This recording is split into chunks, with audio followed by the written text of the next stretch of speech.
Welcome, fans and collectors. This is Marvel and DC 379 with another review, and today we'll be looking at Marvel Legends Constrictor from the Terrax wave. So this figure was from the Return of Marvel Legends line back in 2012, where Marvel Legends made a huge comeback, and it was quite a comeback, and I really like the selection of figures. And if it weren't for Return of Marvel Legends, we wouldn't have the Marvel Legends we have now. And Constrictor is a very interesting character.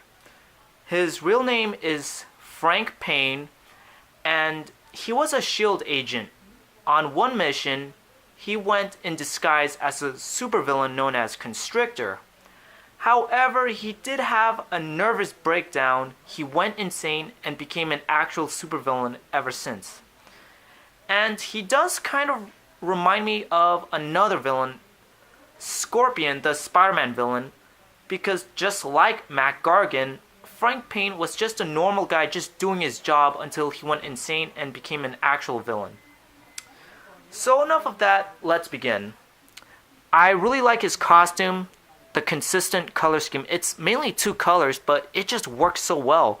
Like the nice vibrant orange and the black, I think it's black, or it could be a grayish dark blue. Either way, it fits the costume so well. Although the color scheme, it's not very accurate to actual Constrictors, not even close. I had to look it up.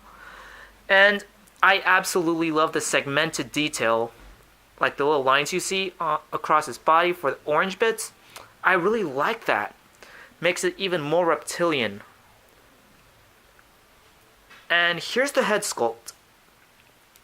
It looks menacing, it looks fierce, it looks evil.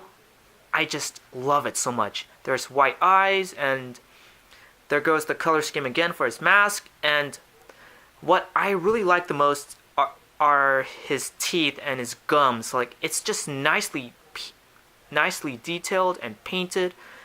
For the fangs, has a really nice white, and the gums are like a reddish pink. Such a small detail, yet Hasbro pulled it off so well during the time, which is incredible. Now let's go into articulation. There's a ball-jointed head with a hinged neck. There's a torso bend, there's a hinged shoulder, and there's an in and out butterfly joint for the shoulders, bicep swivel, double hinge elbow, which is very nice. There's a swivel wrist, not wrist but forearm. The wrist, it doesn't go anywhere because of the whips. There's a swivel waist, ball jointed legs, thigh swivel, double jointed knees.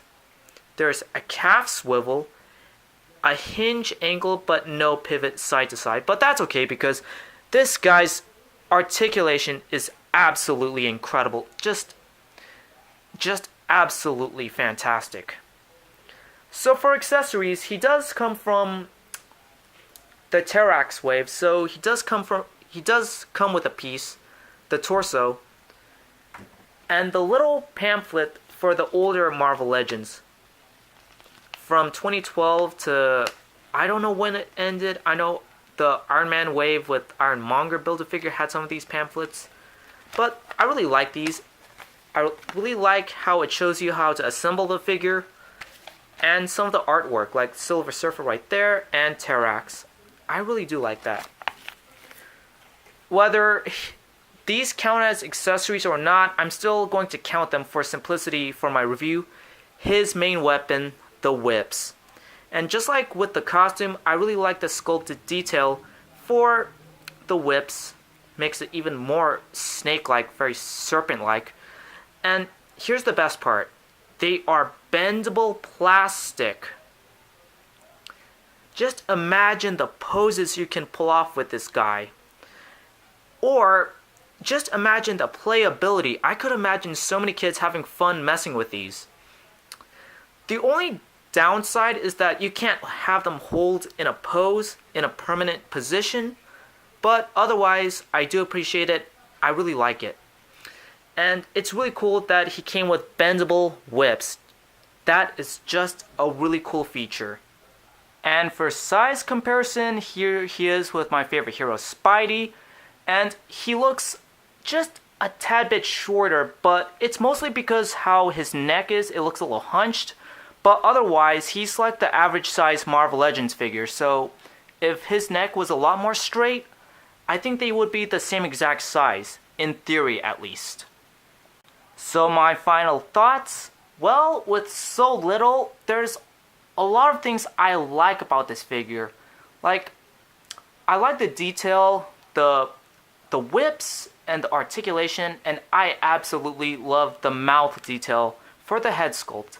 I mean, it's not much, which is one of the main drawbacks, but otherwise this is a very good figure for what you get. And Constrictor is one of the most interesting villains and one of my favorite Marvel villains, so I really do dig this figure.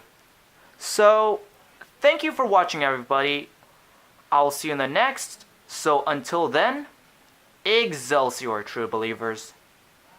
I say whip it. Whip it good.